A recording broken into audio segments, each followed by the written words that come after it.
What is human history? It is the history of the winners of power and goals. Evolution, agriculture, the agricultural revolution, and so on. Most people are at least vaguely familiar with these concepts. But what if it's not that simple? What if the stories of ancient times, the tales of God, angels, giants, and disasters, are more literal than they may seem? Take a closer look, and another story of the human race can be revealed. One that completely disrupts conventional knowledge and the history of power.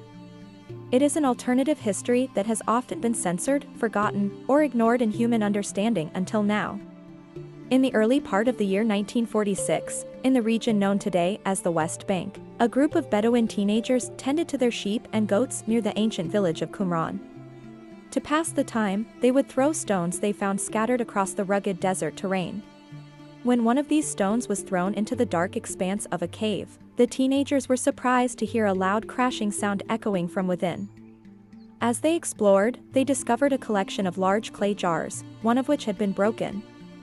Although they were unaware of it at the time, those teenagers had made a historical discovery. Inside the jars were a series of ancient parchments. In the years that followed, archaeologists, historians, and treasure hunters found additional fragments of parchment in 10 other caves in the region. The combined composition of these parchments amounted to approximately 800 to 900 known manuscripts, collectively known as the Dead Sea Scrolls. Among these manuscripts were significant portions of a mysterious non-canonical religious text that had long been forgotten. It was called the Book of Enoch. The Book of Enoch consists of 5 books in its entirety: the Book of Watchers, the Book of Parables, the Astronomical Book, the Book of Dream Visions, and the Epistles of Enoch, comprising around 100 chapters. These chapters recount the story of the 7th patriarch mentioned in the Book of Genesis, Enoch, the father of Methuselah and the grandfather of Noah, the same Noah from the biblical story of Noah's Ark. Indeed, the biblical story of Noah's Ark differs significantly from the account presented in the Book of Enoch. In fact, the Book of Enoch provides a completely different narrative of the events leading up to the Great Flood during Noah's time. It presents a doctrinal story that diverges from the biblical perspective. According to the Book of Enoch, the narrative revolves around the Watchers, who are described in biblical terms as fallen angels sent to earth to watch over humans during an undefined and ancient period of time. Unfortunately, instead of merely observing humans, these Watchers became infatuated with human women. Over time, they engaged in depraved sexual acts with them. The Book of Enoch discusses the offspring resulting from this union between the Watchers and humans, known as the Nephilim. These Nephilim were described as giants and savages, posing a threat to and plundering humanity. In other words, they were supernatural man-eating giants. It's important to note that the Book of Enoch presents a narrative that diverges from mainstream biblical accounts and is considered non-canonical in most religious traditions.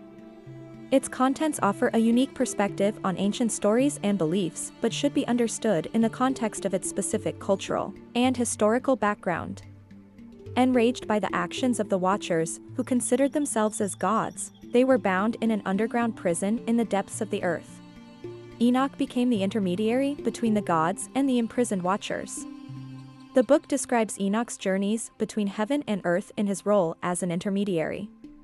It recounts how he flew with the angels and witnessed the rivers, mountains, and ends of the earth from above. However, despite Enoch's intervention, the gods decided that the earth needed to be punished. Of course, the punishment would come in the form of a great flood. This flood would destroy the Nephilim and solidify the Watchers in their prison. Prior to this, Enoch would be taken to heaven in a fiery chariot. It is interesting to note that the Book of Genesis, which recounts the Great Flood in Abrahamic traditions, references the Nephilim in chapter 6. It describes them as mighty men of old, renowned warriors. These accounts, found in the Book of Enoch, provide an alternative perspective on ancient events and mythologies, offering a different understanding of the interactions between divine beings and humans during that time. The Nephilim appear in other parts of the biblical canon. In Numbers 13:32-33, for instance, The Israelites visit a land inhabited by Nephilim who are described as so large that they make the Israelites feel like grasshoppers. However, it is important to note that many aspects of the Bible are considered allegorical in modern times, meaning they are seen as more philosophical myths rather than strictly historical documents. There is archaeological evidence of a great flood in Earth's past, and flood narratives are indeed found in countless religious and cultural traditions worldwide. The existence of beings like the giant Nephilim is a subject of speculation. If they did exist, there might be similar evidence to support such claims. In our video on giants, we highlighted numerous stories of enormous skeletons unearthed throughout North America, as well as numerous newspaper articles from the late 19th and early 20th centuries. It is worth noting that claims of giant skeletons and their interpretations vary, and it is important to critically evaluate the available evidence and consider multiple perspectives when exploring such topics. Archaeological findings and historical records provide valuable insights into the past, but it is essential to approach them with a balanced and critical mindset. Suggesting that ancient giants were indeed real and coexisted with early humans. This is not a phenomenon limited to the United States. Enormous skeletons have also been found in the Amazon rainforest, Africa, and elsewhere. In fact, stories of giants permeate human history and tradition. The famous explorer Marco Polo once wrote about a race of giants in Zanzibar who were so strong that they could carry 4 ordinary men. Similarly, the inhabitants of present-day Tangier in Morocco once claimed that the founder of their city was a giant named Anthaus. According to Irish mythology, the Giant's Causeway off the northeast coast of Ireland displays an astonishing series of 40,000 interlocking rock columns. It was built by the Irish giant Finn Mac Cool so he could cross the sea to Scotland and fight another giant. Furthermore, stories of giants abound in Norse legends and ancient Greek mythology. Perhaps, if giants did exist as these records suggest across countless cultures, then the Book of Enoch is less allegorical than it initially appears, less fantastic myth and more grounded in real history. It is interesting to note that for centuries, the Book of Enoch held significance in Christian and Jewish religious traditions. Many sects, if not most, accepted the book as scripture. Furthermore, some have even suggested that the Book of Enoch was an inspiration for the Book of Genesis due to their overlapping themes and stories. So, what happened? Why is the Book of Enoch not part of the Bible? To answer this question, we must go back to the 1st century after the death of Jesus Christ. Far from the rigid canon of 39 books of the Old Testament and 27 books of the New Testament that we know today as the Bible. Originally, there were numerous Gospels and religious texts that constituted the wide range of Christian tradition. As the Christian religion developed after the death of Jesus, the nascent Christian church needed to determine which texts should be read and followed, which teachings should be applied, and which texts would be considered acceptable and divinely inspired. The church needed diversity to create uniformity in an official canon. In a story popularized in modern times by Dan Brown's seminal work, The Da Vinci Code, this canonization is remembered somewhat nefariously. According to the story, at the Council of Nicaea in the 4th century, Emperor Constantine and other high-ranking ecclesiastical authorities shaped the Christian canon to conform to their own secret agendas. Unfortunately, this is not historically accurate. The Council of Nicaea did not determine the official Christian canon. Don't blame Dan Brown. The famous philosopher Voltaire made a similar claim in the 1700s. But while the story is not factually accurate, it is true in a sense. High-ranking members of the church certainly chose what they wanted to include in the official biblical canon. They argued, pulled strings, portrayed their opponents as heretics, and were likely seeking to extend their own power. However, this did not simply occur at a single council, but rather as a much longer process between the 1st and 4th centuries. It is generally accepted that by the end of the 4th century, the process was complete, and the Bible was officially established without the Book of Enoch. How could something as influential, if not vital, as the Book of Enoch have been left out?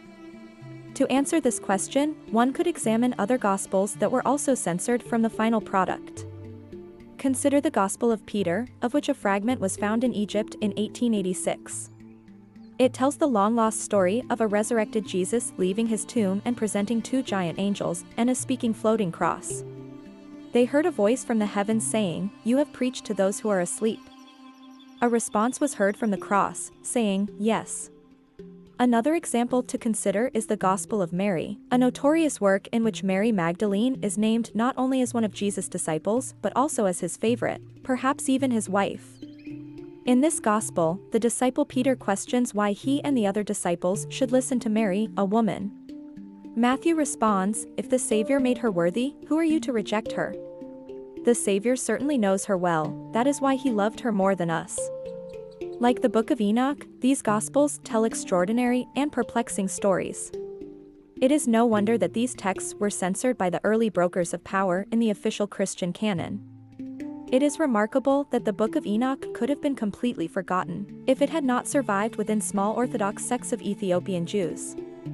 In fact, the only pre-modern version of the text was written in Guizi, an ancient African language. It was this version that Richard Lawrence, the Archbishop of Cashel, used in 1821 to produce the very first English translation of the book, which was used to inform the study of the Dead Sea Scrolls manuscripts.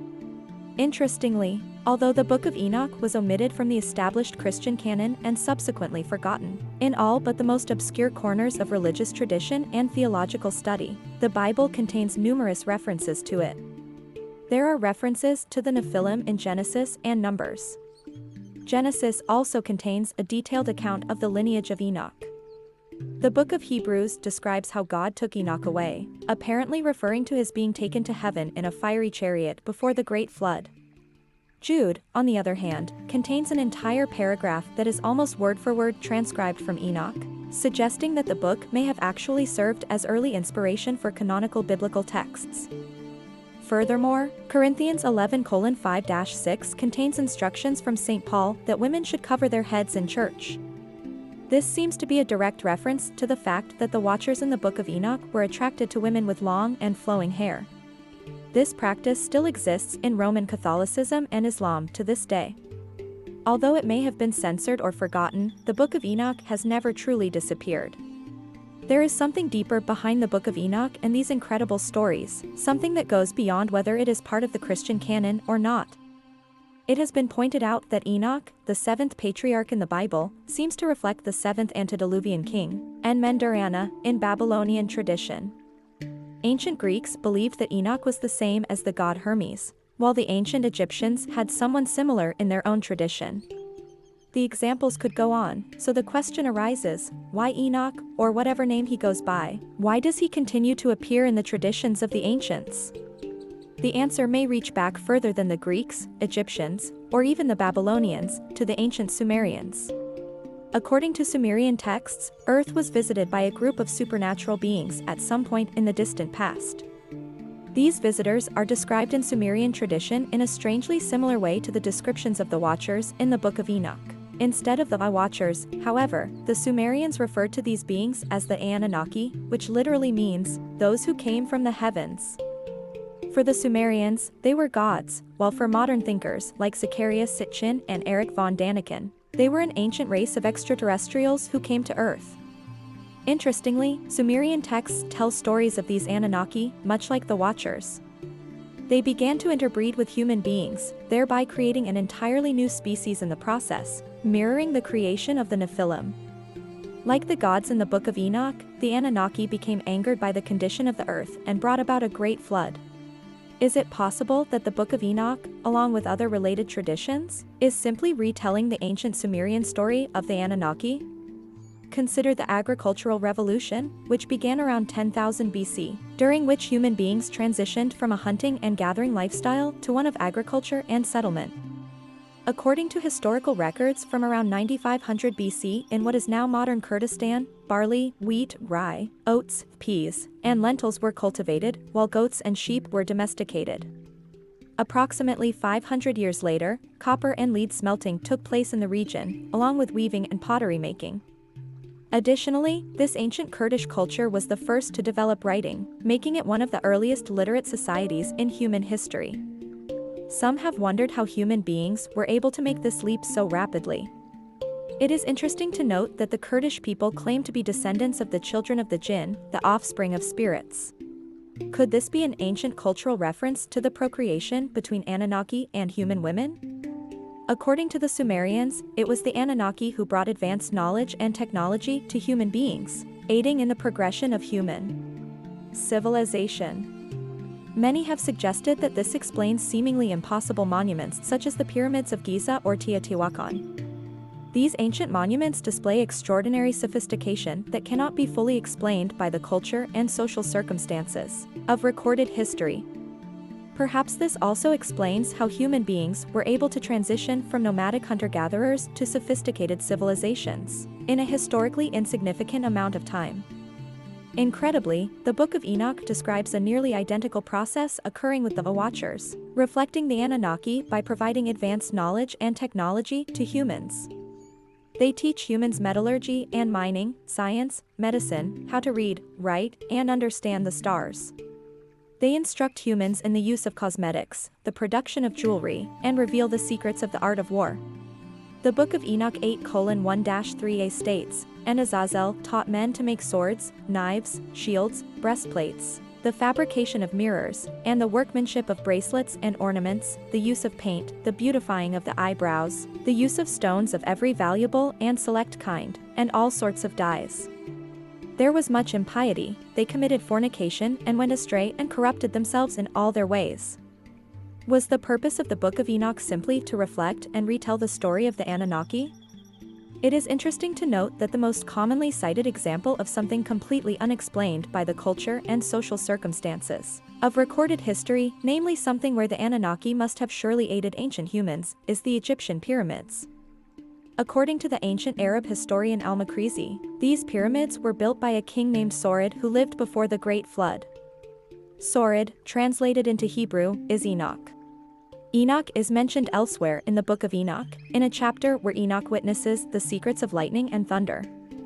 Some have suggested that this chapter is intended to shed light on the mysteries of energy and electricity.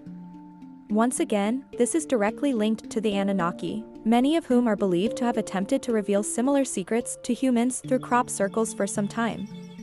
It is only in recent decades that crop circles have appeared around the world, detailing complex mathematical equations, magnetic diagrams, mechanical engines, routers, and electric field lines. Some believe that this work comes from the Anunnaki. In fact, consider Enoch's description of his journey to meet the gods while keeping in mind the UFO sightings that often accompany and complement these crop circles. "I was taken into a kind of floating palace," Enoch said. "It was huge, carved out of green, and the floor had glass plates through which we could see the stars we were passing by." Keeping this in mind, one may wonder if the fiery chariot that took Enoch before the Great Flood was, in fact, an extraterrestrial spaceship. It may seem difficult to believe that stories as mind-blowing as these, of observers, Anunnaki, and Nephilim giants that permeated ancient cultures for thousands of years, should be largely forgotten. The Sumerians were erased from the pantheon of ancient civilizations, and the Book of Enoch was censored from the biblical canon. However, given how these stories fundamentally reshape human history and redefine what it means to be human, their exclusion may not come as a surprise. Yet, perhaps these stories have not been completely erased after all. Consider the well-known biblical story of Adam and Eve and the Garden of Eden. Instead of reading it literally or philosophically, read it metaphorically. God created Adam to watch over the earth, just as the gods sent the Watchers to do so in the Book of Enoch. From Adam's rib, God creates Eve. Adam and Eve procreate, representing the intermingling between the Watchers and human women. Adam and Eve are told they could eat anything in the Garden of Eden except the fruit from the tree of knowledge of good and evil. Of course, they ate from the tree, representing the Watchers bringing advanced technology and knowledge to humans who may not have been mentally evolved enough to handle it. Just as eating from the tree of knowledge provided Adam and Eve with the knowledge of God, similarly, the Book of Enoch describes how the Watchers revealed eternal secrets that were preserved for heaven, which men sought to learn. By reading the story of Adam and Eve in this way, it is easy to see the parallels between this story and that of Adam and Eve. Perhaps that was precisely the purpose. Maybe those who wrote the story of Adam and Eve were simply retelling the stories from the Book of Enoch in their own way, incorporating this crucial piece of human history allegorically into their religious canon, so that these ancient documents could continue to exist. What is human history? Is it what is understood through official history books? Or is it something deeper? Something more incredible that may have been forgotten? Perhaps the answer has been hidden in plain sight all this time. Please like and subscribe.